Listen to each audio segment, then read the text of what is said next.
हमारे चैनल में स्वागत है। वीडियो पसंद आए तो वीडियो को लाइक कर। कहानी पुत्र का कर्तव्य। कथा है कि दक्ष प्रजापति की दो पुत्रियां थीं, कद्रु और विनिता।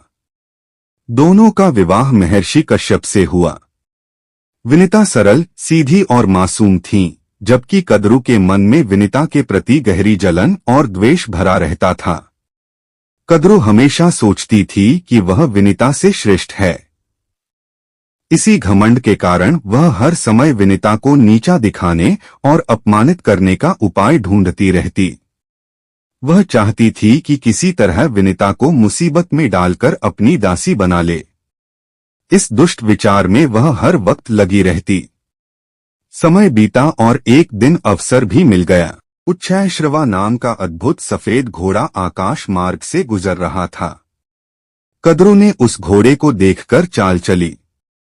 उसने विनिता से शर्त लगाई कि घोड़े की पूंछ काली है, जबकि विनिता ने दृढ़ता से कहा, नहीं, यह घोड़ा तो पूर्ण रूप से श्वेत है। यह शर्त ही विनिता के जीवन का निर्णायक मोड़ बन गई। चालाक कद्रु ने अपनी नागिन संतानों को आदेश दिया कि वे रात को जाकर घोड़े की पूंछ में लिपट जाएं। जब सुबह हुई तो पूंछ सचमुच काली दिखाई दी।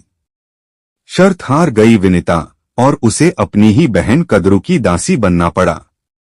विनिता का हृदय अपमान और पीड़ा से भर गया, लेकिन वह सहन करती रही। मां का अपमान देखकर उसके पुत्र गरुड़ के हृदय में आग जल उठी। उसने प्रण लिया कि वह अपनी मां को दास्ता से मुक्त कराएगा।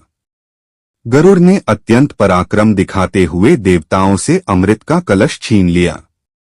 वह कद्रु और उसके नाग पुत्रों के सामने खड़ा होकर बोला, यह अमृत रख लो, पर मेरी माता अब तुम्हारी दासी नहीं है। लेकिन याद रहे, अमृत को छूने से पहले स्नान करना होगा। नाग स्नान के लिए चले गए और गरुड़ ने वह अवसर पाकर अमृत इंद्र के पास पहुंचा दिया। इसी प्रकार गरुड़ ने अपने साहस और बुद्धिमानी से अपनी मां को दास्ता से मुक्त किया। यह कथा हमें सिखाती है कि सच्चे पुत्र का कर्तव्य केवल जन्म देने वाली मां की सेवा करना ही नहीं है, बल्कि उसके सम्मान और स्वाभिमान की रक्षा करना भी है। मां का अपमान पुत्र के हृदय को झकझोर देता है और वह अपने सामर्थ्य से भी अधिक पराक्रम कर गुजरता है। मां की इज्जत और मान ही पुत्र का सबसे बड़ा धर्म है। कहानी समाप्त। वीडियो देखने के लिए धन्यवाद।